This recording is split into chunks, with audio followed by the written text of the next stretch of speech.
Hi everyone and welcome to my channel. This is Irene's DIY Addiction and today I'll show you how to make a beautiful Christmas book to decorate your home for the holidays. I'll start by making the book. I've printed out 2 pages from the fairy tale and I'll be using scrap A4 sheets. Let's recycle a bit. The book should look really old, so first of all I'll distress the paper. I've tried using water-based wood stain.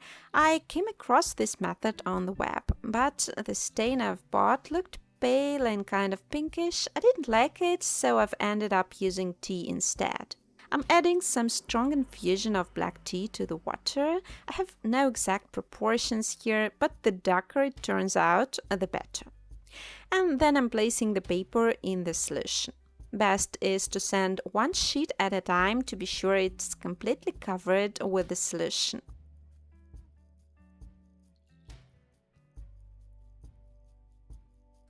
I'm taking the finished pack out of the solution, letting it dry well, and here is how it turned out. The paper has got a nice shade and is slightly warped, so the pile looks much more voluminous. Now I'll assemble the book. Since it's a fake one, I'll glue the sheets together with white glue. Thus, the book will keep its shape and will not fall apart, and the bonus is that the used side of the sheets will not be visible, because as you remember, I'm using scrap paper. In order for the pages to be curved nicely, I'm stacking the sheets, making a hump in the middle. You want to bend a page slightly in the middle and then the other pages will lie down with the same curve. It looks very natural. You don't have to be very meticulous here, just add a bit of glue here and there, especially near the base and also near the very edge. Then you'll end up with a loose pile, which is exactly what you want. I'm attaching the sheet with the text on top. This one is in Russian, but I'll leave the English template in the description box as well. I'm assembling the second half of the book in just the same way and also making it curved. I had divided all the distressed paper in half previously so that the book will look like it is opened in the middle. Just love this look.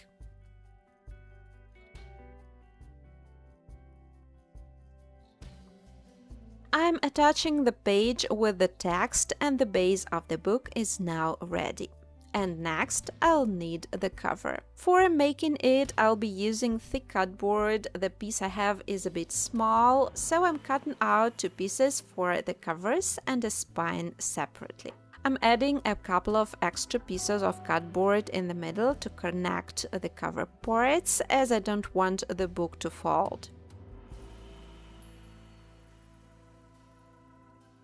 And after drying, I'm covering the base with fabric. I'll use beautiful textured fabric. Unfortunately, I've got just a couple of pieces of it, so I'll cover the book around the perimeter and fill the wrong side with the leftover pieces.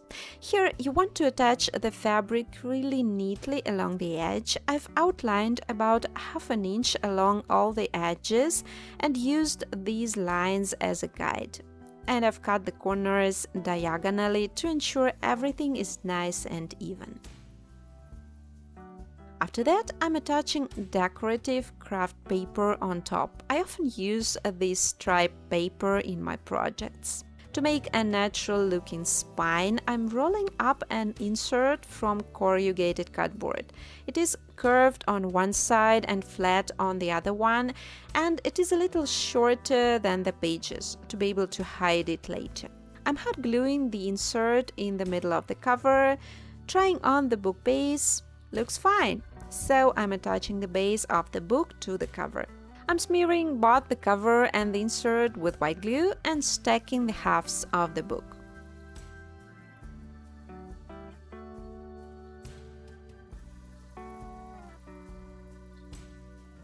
Then I'm adjusting the joint, smearing it with glue and connecting the pages. Then I'm bending the tips of the pages inwards on the spine and gluing them to hide the cardboard edges. I'm also twisting the edges of the pages on a pencil so that they curve nicely.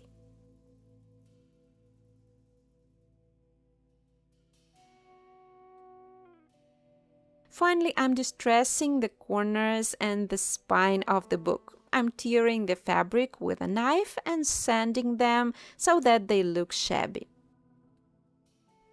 Now let's do the decor. I've printed out the pattern of a tiny house and I'm cutting it out of thin cardboard. The house is quite simple but looks cute. I'll leave the templates in the description box.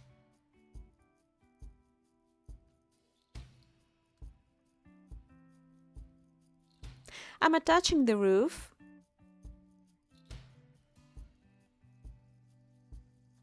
and I'm making the chimneys. This house has 2 chimneys.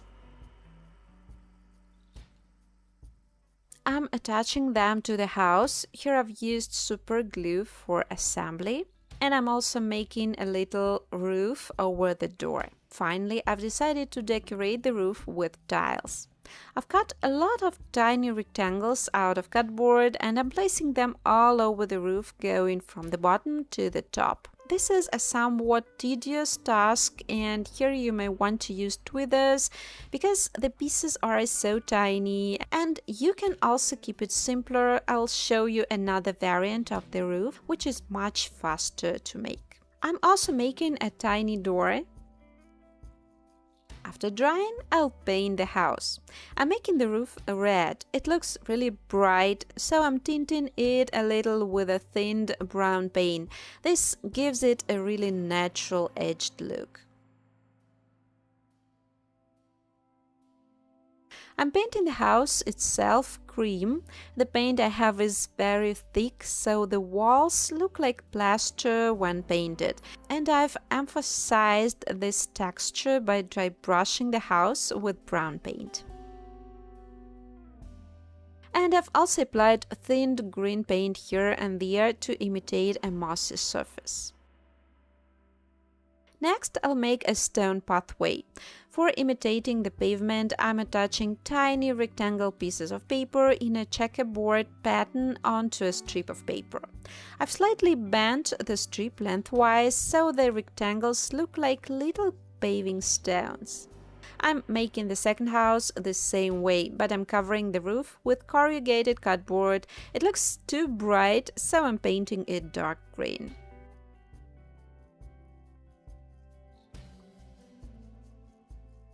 I'm also painting the walls cream and then distressing the house with brown and green shades. Finally, I'm painting the pathway dark and light gray and adding a hint of green. I've also decided to make a small reindeer and Gerda riding it. Here you can just use a small plastic toy to keep it simple, but I didn't have any deer toys on hand, so I've decided to make a cotton deer.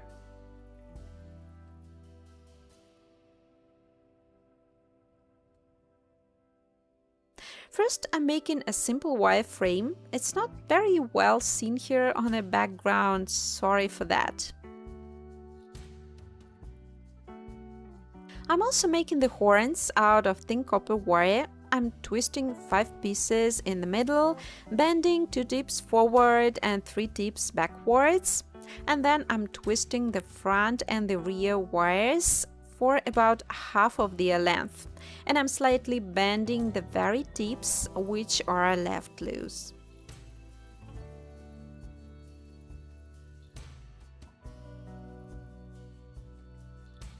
I'm attaching the horns to the deer frame. And finally, I'm wrapping the base with cotton wool.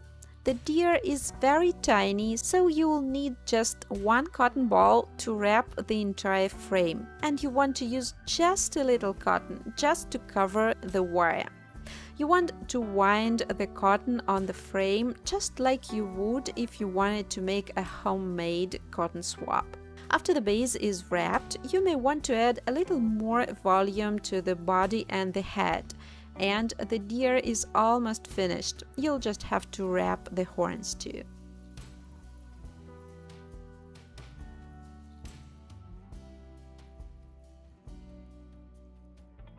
After after drying, I'm painting this little bug.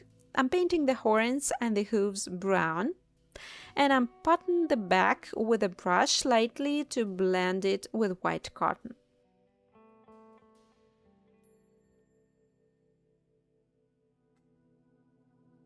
Gerda is just a shapeless lump that I set on the deer.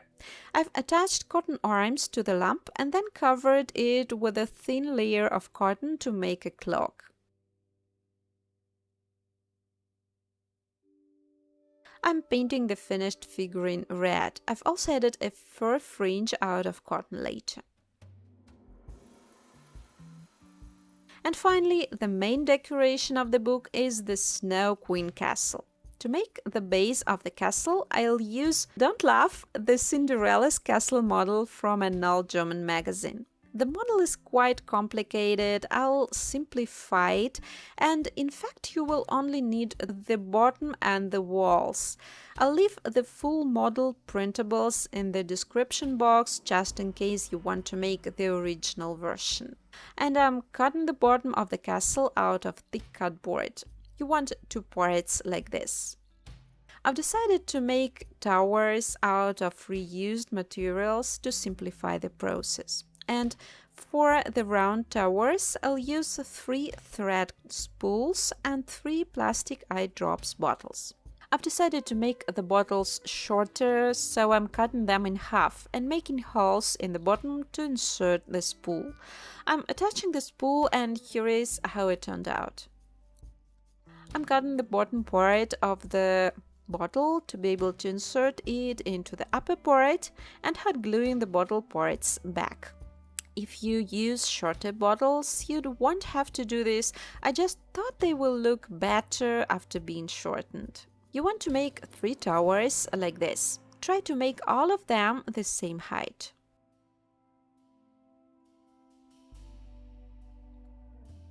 I'm going to make the main entrance on the model. This is the tower number 7 from a cardboard medicine box. I've picked the one that suits the model the best. This one is from Nose Drops, and I've disassembled it at the seam. And I'm tracing and cutting out the arched entrance on the box, using the model as a guide.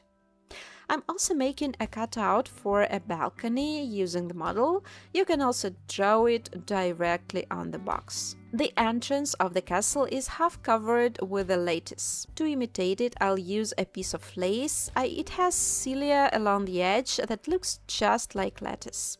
I'm hot gluing the lace to the box on the inside. And then I'm assembling the box back. I've decided to make the 3-dimensional balcony, so I've cut out this part of the tower number 7 from the model, traced it to the cardboard and added about a 1/4 inch of allowance at the bottom and the sides. I'm making a cutout as I did on the tower itself and hot gluing the finished balcony to the box. I'm making vertical narrow towers framing the main entrance out of bamboo skewers. I'm just cutting the skewers to the desired height and hot gluing them in place.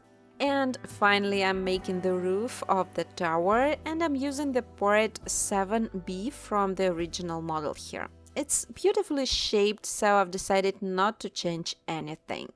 I'm folding and gluing the part and attaching it to the box. The entrance is completed. I'm attaching it to the cardboard bottom as well as the round towers. Then I'll attach the walls. As I've promised, here I'm using the model templates. I'm cutting out the back entrance, this is the part number 1, and the walls, which are the parts number 3, 5 and 10. The numbers are all shown on the bottom, so you will know where to attach each part. I'm attaching another piece of lace to the second arched entrance, and I'm adding more lace over the entrance to make a spiked fence.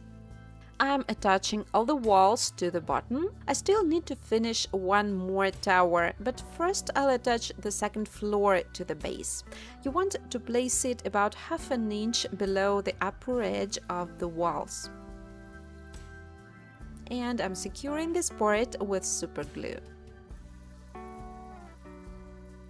For making the last tower, I'll use a halogen light bulb package. Next, I'll make the main towers of the castle. I'll use the second half of the nose jobs box here. I'm placing the model template over it. This is the part number 15 and I'm cutting out the windows. You may want to just outline the windows directly on the box, but I thought it would be easier to use the model as a guide, as you don't have to think where you want the windows to be and how they should look. I'm cutting out the windows and hot gluing the lace I've already used on the back. Then I'm assembling the box back and the base is finished. I'm making the roof using the model template again, and this is the part number 15A. It is very similar to the main entrance roof. The model roof is decorated with spikes. I've decided to make them out of toothpicks. I'm cutting off the toothpicks tips and hot gluing them to the corners of the roof. The original castle model is decorated with small turrets. To do them, I'm cutting 3 pieces about an inch long from a pen body. For making the roof for one turret, I'll use a pen tip. It has a very suitable shape. I'm hot gluing the parts together and attaching the finished turret to the main tower. I'm filling the bottom of the turret with hot glue to make a semicircular bottom. After the glue starts to harden, you may want to shape it with your fingers to look nice.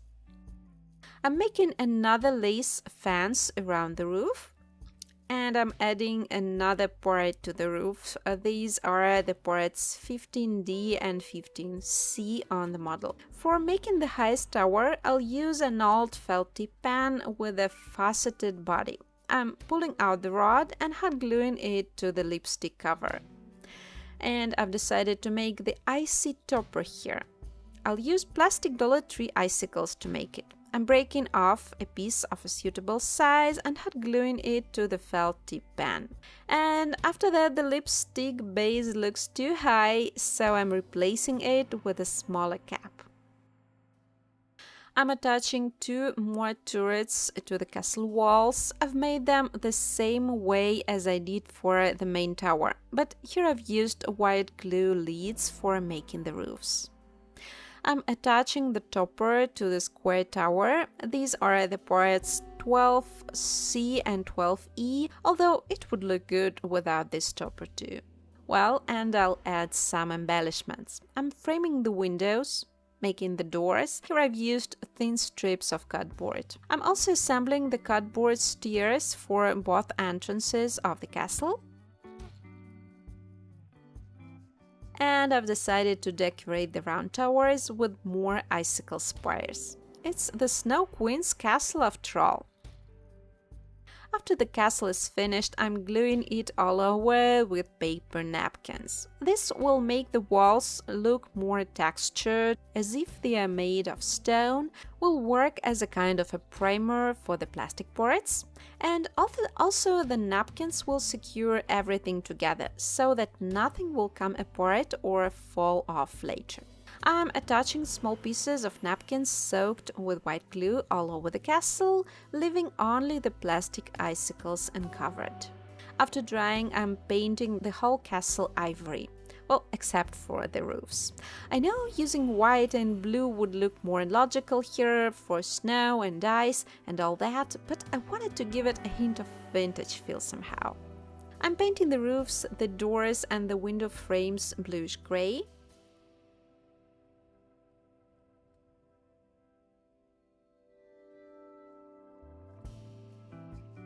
And after drying, I'm dry brushing the whole thing brown to make the castle look a little more realistic and not like a toy. And finally, I'll add some snow. I'm using white paint here, and the one I have is very thick, therefore it provides almost a 3D effect. To achieve that, you may want to add a little acrylic putty or baking soda with a drop of white glue to the white acrylic paint.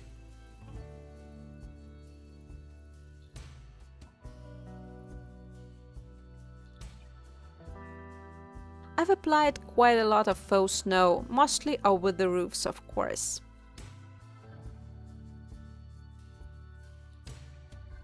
After the paint has dried, I'm hot gluing the central towers to place. I didn't do this earlier as it was more convenient to paint and to decorate them separately. And the final touch, I'm smearing the castle with white glue and sprinkling it with mica.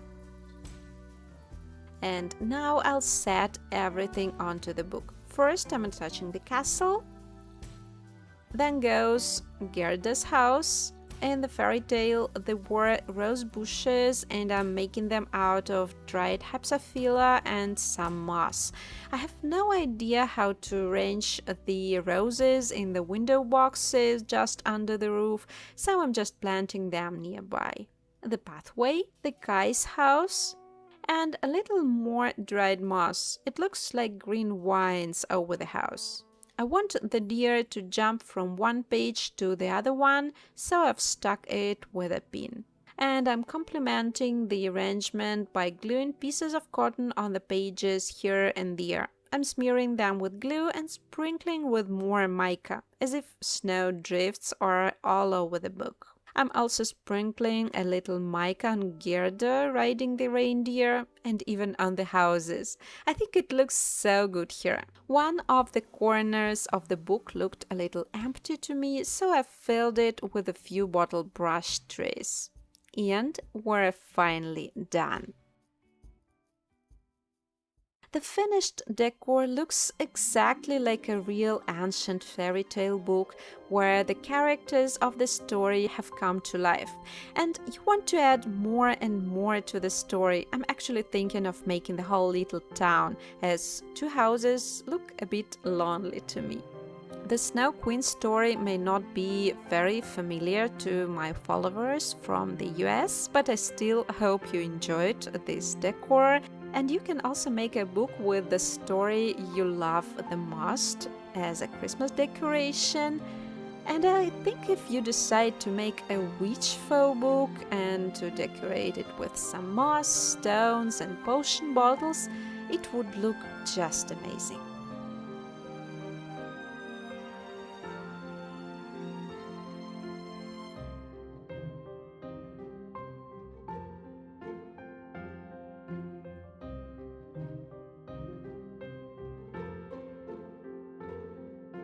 Well, I hope you liked today's project. Please let me know what you think of it down below. Thanks for being here, and we'll see you in my next one. Bye!